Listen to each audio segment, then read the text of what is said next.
नमस्ते दोस्तों, आपका हमारे YouTube चैनल में स्वागत है। दोस्तों आइए देखते हैं विद्यार्थी के जीवन से संबंधित खबर जो विद्यार्थी के लिए इम्पोर्टेंट है। तो आप कोई भी खबर मिस मत करिए, शुरू से लेकर लास्ट तक देखिए क्योंकि सारे खबर इम्पोर्टेंट है। मेरे भाई आइए शुरुआत करते हैं। यदि आप चैनल पर नए हैं तो इस चैनल को सब्सक्राइब कर लीजिए। मैं आपको इस चैनल के माध्यम से जो भी डेली का डेली न्यूज़पेपर में विद्यार्थी के जीवन से रिलेटेड रहता है उसको इस चैनल के माध्यम से कवर करता हूँ। जो जीके जीएस से रिलेटेड रहता है उसको भी बताता हूँ कि ये नेक्स्ट कोई भी एग्ज़ाम आप देते हो तो उसमें पूछा जा सकता है मेरे भाई। तो आप इस चैनल को सब्सक्राइब कर लीजिए और जो भी सरकारी जॉब आती है तो उसका फुल डिटेल्स में यहाँ पे ऑफिशियल इन्फॉर्मेशन दिया जाता है। कोई भी इधर उधर की बातें नहीं रहती है, सिर्फ काम की खबरें रहती हैं। तो आप इस चैनल को सब्सक्राइब कर लीजिए और आपको ये वीडियो कैसा लगे please give me positive response and share with your friends. आइए मेरे दोस्तों शुरुआत करते हैं। विजय तिलक भारत को 9वीं बार एशिया कप का ताज, चिर प्रतिद्वंदी पाकिस्तान को एक ही टूर्नामेंट में तीसरी बार मात दिया है। तो विजय तिलक इसका बताया गया है। तिलक वर्मा जो थे एक बार जब क्रीज पे आए तो 20 रन पे टीम इंडिया का 3 विकेट गिर चुका था। वहां से पारी संभालते हुए इन्होंने अंडर द प्रेशर अच्छा परफॉर्म किया और 69 रन इन्होंने बनाए। इन्हीं की वजह से या टीम इंडिया एक बहुत ही महत्वपूर्ण टूर्नामेंट में जीत हासिल कर पाई, शानदार जीत हासिल की। और इसी के साथ रात में 12:30 बजे के करीब ईद दिवाली शुरू हो गया था और बहुत ही सारे सभी लोग टीम इंडिया के बहुत ही खुशी मना रहे थे और खुशी जाहिर कर रहे थे। इसी के बारे में यहाँ पे न्यूज़पेपर में दिया हुआ है। मेरे भाई आगे बात करते हैं। मैं आपको इस चैनल के माध्यम से 10 मिनट में ही सारे कवर जो भी विद्यार्थी से रिलेटेड रहता है उसको कवर कर देता हूं। तो आप इस चैनल को सब्सक्राइब कर लीजिए और वीडियो के लास्ट तक बने रहिए क्योंकि लास्ट तक बहुत ही महत्वपूर्ण इन्फॉर्मेशन है।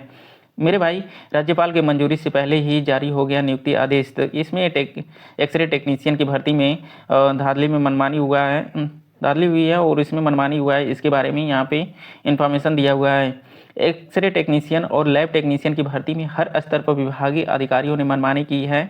तो इसके बारे में यहाँ पे जानकारी है। हालत यह है मेरे भाई कि एक्सरे टेक्नीशियन भर्ती 2026 ने नियमावली बदलाव के संबंध में राज्यपाल का आदेश जारी होने से पहले ही नियुक्ति दे दिया गया था। तो इसमें भर्ती में भ्रष्टाचार हुआ है, इसके बारे में यहाँ पे जानकारी है। जो राज्यपाल के मंजूरी से पहले ही नियुक्ति का आदेश दे दिया गया एक्सरे टेक्नीशियन भर्ती 2016 के बारे में, इसके बारे में यहाँ पे जानकारी है मेरे भाई आगे इसमें है।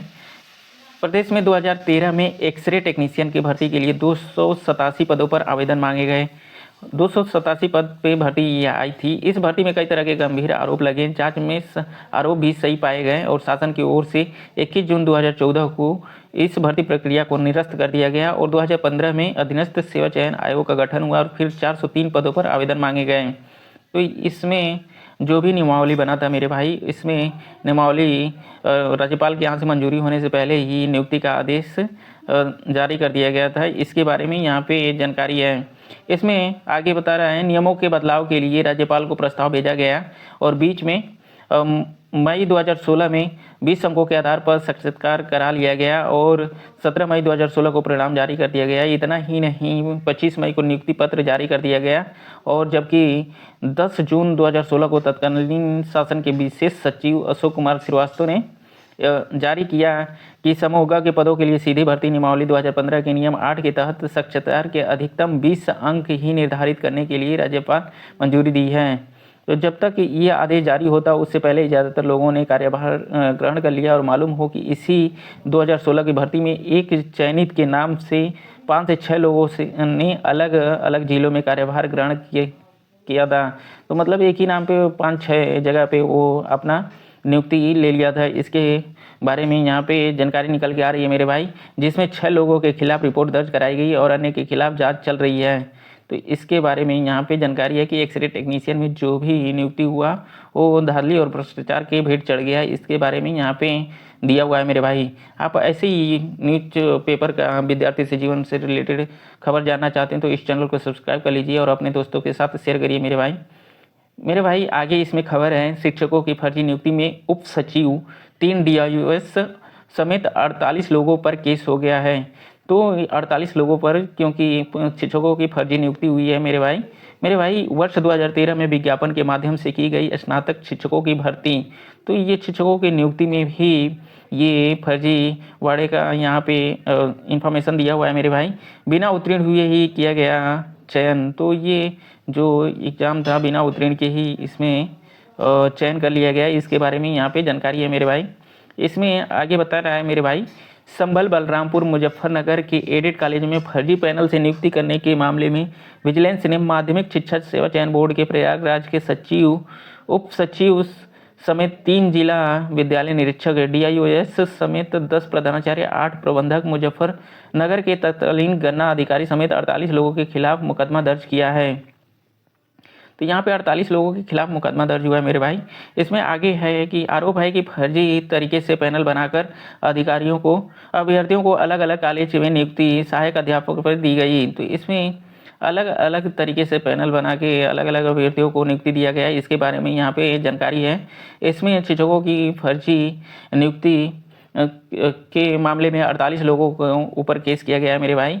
48 लोगों के ऊपर केस किया गया है। इसके ये बहुत ही बड़ा मामला है, जहाँ पे एक मेरिट वाले अभ्यर्थी को चांस मिलना चाहिए, वहाँ पे जिसके पास जुगाड़ है और पकड़ है उसको नियुक्ति दिया जा रहा है। तो ये बहुत ही बड़ा फर्जीवाड़ा पकड़ में आया है, इसके बारे में यहाँ पे जानकारी निकल के आ रही है मेरे भाई। और मेरे भाई इसमें आगे बता रहे हैं कि ज़्यादातर समायोजन पैनल पर है पूर्व उप सचिव के अध्यक्ष छात्र का इन्होंने सिग्नेचर किया है। ज़्यादातर समायोजन के पैनल पे पूर्व उप सचिव के हस्ताक्षर हैं मेरे भाई। इसमें 23 अभ्यर्थियों को फर्जी पैनल के जरिए विभिन्न कॉलेजों में दी गई नियुक्ति। तो 23 अभ्यर्थी ऐसे हैं मेरे भाई जिनको फर्जी पैनल के जरिए विभिन्न कॉलेजों में नियुक्ति दे दिया गया है, इसके बारे में यहाँ पे जानकारी है। चलिए आगे देखते हैं मेरे भाई, आगे की खबर आपको दिखाते हैं। मेरे भाई आप चैनल पे नए हैं तो आप इस चैनल को सब्सक्राइब कर लीजिए। इस चैनल के माध्यम से आपको डेली के डेली जो भी GK और GS से रिलेटेड करंट अफेयर्स रहता है उसको कवर करता हूं और आपके सामने ले आता हूं, बताता हूं। इसमें सिर्फ चैनल पे काम की खबरें बताई जाती हैं और इधर उधर की कोई बातें नहीं होती है। आइए मेरे भाई, विद्यार्थी से जीवन से रिलेटेड एक और महत्वपूर्ण खबर है। आप लास्ट तक बने रहिए मेरे भाई, क्योंकि मैं लास्ट तक एकदम महत्वपूर्ण इन्फॉर्मेशन बताता हूं और डेली जो भी खबर आती है मेरे भाई उसको मैं 10 मिनट में ही कवर करके ख़त्म कर देता हूं। 10 मिनट में ही सोचता हूं कि सारी इन्फॉर्मेशन आप तक पहुंच जाए मेरे भाई। इसमें आगे है, UPPSC के विशेषज्ञों पर सवाल किया गया है, CM से शिकायत भी की गई है। छात्रों का आरोप है कि डीबार विशेषज्ञ की कमेटी को विशेषज्ञ को कमेटी में किया गया है शामिल, इसकी जांच की मांग की गई है।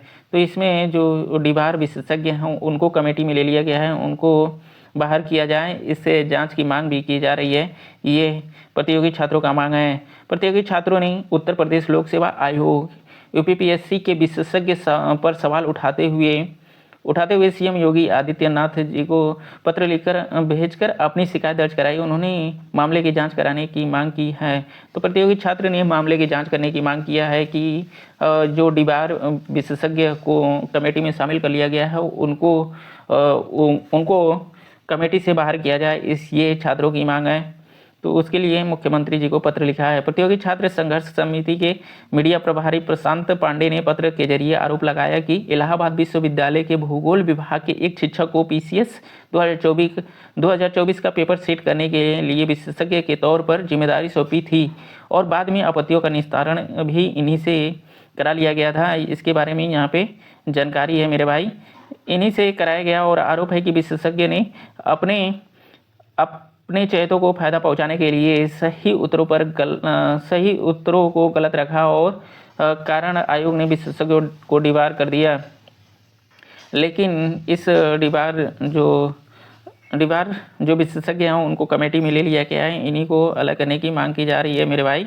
इसमें पत्र में आगे दावा किया गया है कि जो आयोग के कर्मचारी और अधिकारियों की मिलीभगत हैं, इनसे उन्हें वापस एक्सपर्ट कमेटी में शामिल कर लिया गया है। PCS 2025 का पेपर सेट करने की जिम्मेदारी दी गई थी।